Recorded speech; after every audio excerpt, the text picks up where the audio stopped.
abraço, eu sou o Dieguinho. Bom, galera, tá entrando no ar a nossa segunda edição desta terça-feira, como sempre, com muitas informações para vocês. Antes disso, ó, dedo no like no começo do vídeo que já me ajuda bastante. Se forem novos aqui no canal, já se inscrevam, ativem o sininho das notificações e, claro, sigam minha conta pessoal lá no Instagram, beleza? Ó, e você que ainda não baixou o aplicativo da OneFootball, não sabe o que está perdendo. Além dele ser 100% gratuito, você consegue receber notícias do futebol brasileiro, europeu e sul-americano. Você pode personalizar o aplicativo com o seu clube do coração. Você vai lá, marca o Vascão e aí toda a notícia do Gigante da Colina, o aplicativo manda a notificação na tela do seu celular. Além disso, você pode assistir ao vivo e de graça todos os jogos do campeonato alemão, além também de ter acesso a tabelas, classificações e dados estatísticos aí das competições. Você sabia também que o aplicativo da OneFootball é um dos aplicativos de futebol mais baixados do mundo? Então, não baixou o OneFootball ainda? Vai lá e baixa, ele é 100% gratuito. O link tá aqui, ó, na descrição do vídeo, no primeiro comentário fixado. E como eu sempre digo, quem baixa o OneFootball não consegue mais viver sem. Beleza? Bom, vamos começar o vídeo falando aí sobre a janela de transferências. O Vasco tem 16 dias para tentar contratar alguns reforços. Não aquele reforço de peso, o Vasco comprando, pagando ali, fazendo aquisição, porque isso só vai ser feito na janela de julho. Já foi amplamente debatido e falado sobre isso. Falei muito isso aqui no canal, mas internamente no mercado brasileiro o Vasco vai tentar buscar algumas peças para dar mais uma encorpada até julho. Beleza? Lembrando que a janela internacional fechou ontem, então não tem mais chance de vir nenhum jogador de fora do país. Qualquer reforço, seja ele quem for, só jogadores que hoje atuam no Brasil. Posições mais carentes, primeiro volante, já sabendo que o Andrei, 1º de julho também,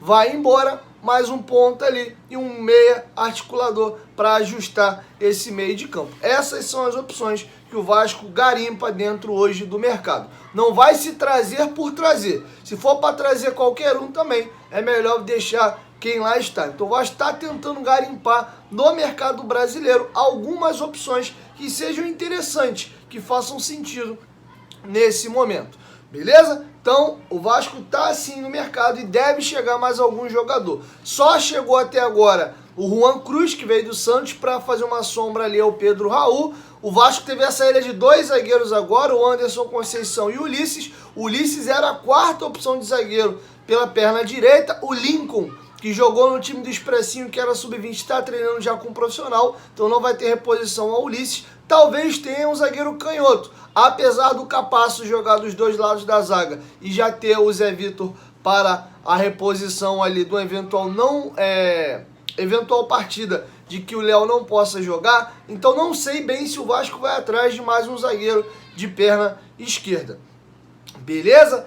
O Vasco tentou 2 outros jogadores, mas esbarra naquilo, questão do investimento que será feito agora. O Vasco estava com negociações avançadas, já estava tudo acertado com os agentes do ponta do Santos, Lucas Braga, mas o Santos pediu 4 milhões de dólares e desistiu da negociação. O Eduardo Sacha falou-se 11 milhões no começo, mas o Atlético chegou até 5 milhões, não aceitava emprestar o jogador, só vender, e o Vasco achou que não valeria o investimento, um jogador de 31 anos de idade, para ser reserva. Então o Vasco abriu mão desses 2 jogadores. Inclusive o Eduardo Sacha acertou com o Red Bull, tá bom? E agora vamos aqui a um dado que hoje é ruim, mas pensando no brasileiro, pode ser positivo. O Vasco e o Cuiabá são as 2 únicas equipes da Série A que vão disputar só o Brasileirão. Não estão disputando nenhuma competição internacional, nem também regionais ali da sua região, e estão fora também da Copa do Brasil. Eu vou trazer para vocês o levantamento da Super Rádio Tupi.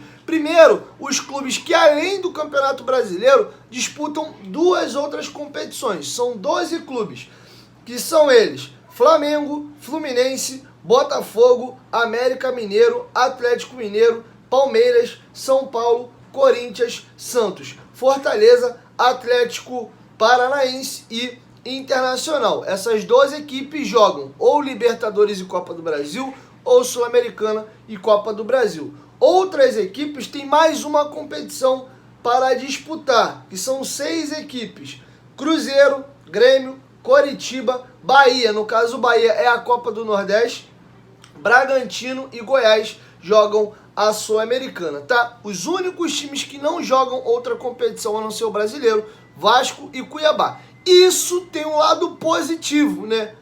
Conseguindo ver alguma coisa positiva em estar fora da Copa do Brasil, porque não tem nada de positivo, mas enquanto as outras equipes estão se dividindo ali, jogando várias competições, o Vasco vai ter semana cheia, muitas das vezes jogando uma vez por semana, para focar só no brasileiro. Por exemplo, o Vasco vai pegar o Atlético Mineiro fora de casa e o Palmeiras no começo de brasileiro, no momento onde essas equipes estão jogando Copa do Brasil, Libertadores e Brasileiro trepado. Muitas das vezes essas equipes começam, inclusive o brasileiro, com equipes alternativas. Então é até positivo pegar essas equipes mais fortes já no começo do brasileiro, do que já mais um pouquinho mais pra frente, e aí já a galera já mais ou menos posicionada no campeonato, e aí eles entrando com uma força máxima, tá bom? Então não tem nada de positivo estar fora da Copa do Brasil, mas dá para se fazer essa observação também. Agora eu vou trazer para vocês uma informação dada pelo companheiro Lucas Pedrosa, do canal do Pedrosa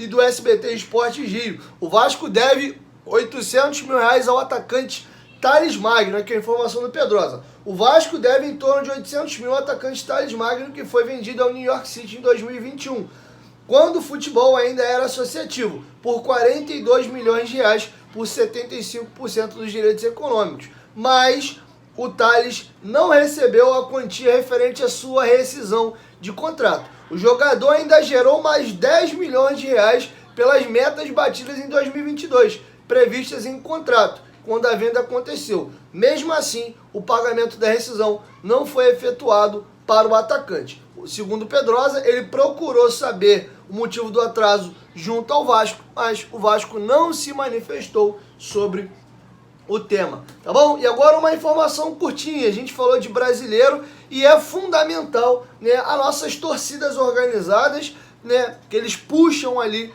o ambiente da torcida dentro do estádio, e estão acontecendo os ensaios aí das baterias, elas se juntaram. As baterias da Mancha Negra, da GDA e da Força Jovem fizeram um ensaio técnico agora no domingo. Informação foi dada até lá pela rapaziada do Nils Almirante, tá bom? Então mandar um salve aí para nossas organizadas, que eles façam um belo trabalho no Brasileirão, óbvio e claro, sem qualquer tipo de violência, briga e confusão, tá bom? Então mandar um abraço aí pra rapaziada das organizadas, e a gente viu que aquela tomada de decisão, que todo protesto ele é válido, mas eu acho que não foi o melhor protesto a ser escolhido, trouxe um resultado também ruim no jogo do ABC, no São Januário frio, onde não tinha ninguém para puxar as músicas, para poder cantar, e aí o São Januário ficou disperso, um clima de teatro, e o time também não jogou porcaria nenhuma naquele dia. Longe aqui dizer que as organizadas têm culpa, pelo amor de Deus, não misturem. Estou só dizendo que ficou muito claro naquele dia ali a importância que as organizadas têm para cantar e puxar as músicas e, de uma certa forma, ser aquele maestro que rege os torcedores dentro do estádio. A gente sabe a importância que eles têm, a gente só fica chateado quando tem as confusões, que isso ninguém quer mais no futebol, tá bom? Para finalizar, eu vou ler para vocês uma nota oficial do Vasco referente aí à questão da regulamentação das casas de aposta, tá? Os clubes assinaram essa nota em conjunto. Ó, Flamengo, Fluminense, Botafogo, Santos, São Paulo, Palmeiras, Sport, Corinthians e Vasco da Gama se reuniram para assinar essa nota aqui, ó.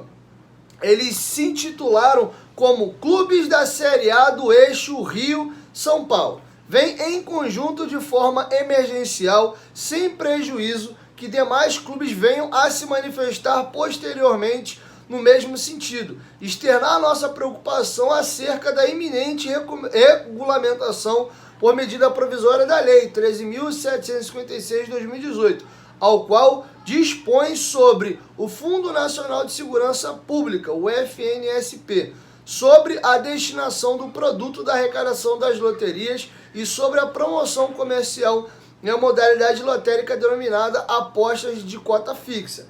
É de conhecimento público e notório que as empresas que exploram os serviços das denominadas apostas de cota fixa, popularmente conhecidas como bet ou apostas eletrônicas, se utilizam das marcas, símbolos, nomes, imagens e eventos esportivos dos grandes clubes e são responsáveis atualmente por importantes receitas de marketing obtidas pelos clubes do futebol do país. De igual maneira, apesar dos sites de apostas eletrônicas permitirem a aposta nos mais variados esportes, é inegável que o maior volume de transações feitas se dá em face dos grandes clubes do futebol brasileiro. Nesse sentido, surpreende aos grandes clubes do eixo Rio-São Paulo que a proposta de regulamentação se dê sem que os clubes tenham sido consultados ou lhes tenha sido oportunizado voz para sugerir melhorias e adequações à Lei 13.756 de 2018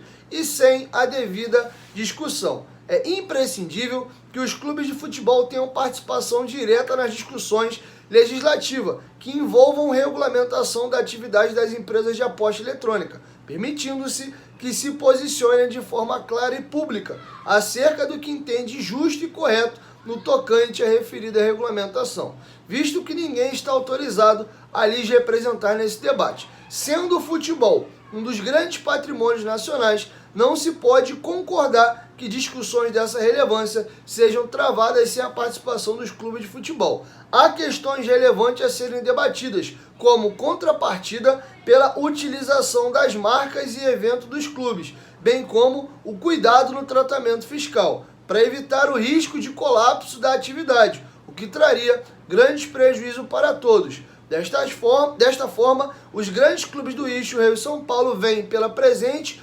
postular participação direta nos debates, confiando que o Poder Executivo e posteriormente o Poder Legislativo irão adotar todas as cautelas necessárias, permitindo uma ampla participação dos clubes de futebol do Brasil nessa relevante e valorosa discussão, tá bom? Então, repetindo, Vasco, Corinthians, falei até Esporte, perdão, é Esporte Clube Corinthians Paulista, eu só vi o Esporte no começo. Então, Vasco, Corinthians, Palmeiras, São Paulo, Santos, Botafogo, Fluminense e Flamengo, em conjunto, fazem essa nota. Eu não estou tão a par do que está escrito na lei, mas dá para entender que os clubes vão se incomodar com algumas mexidas. Eles citam muito que as casas de aposta utilizam-se dos nomes dos clubes, dos escudos, do engajamento, para levar os torcedores para lá.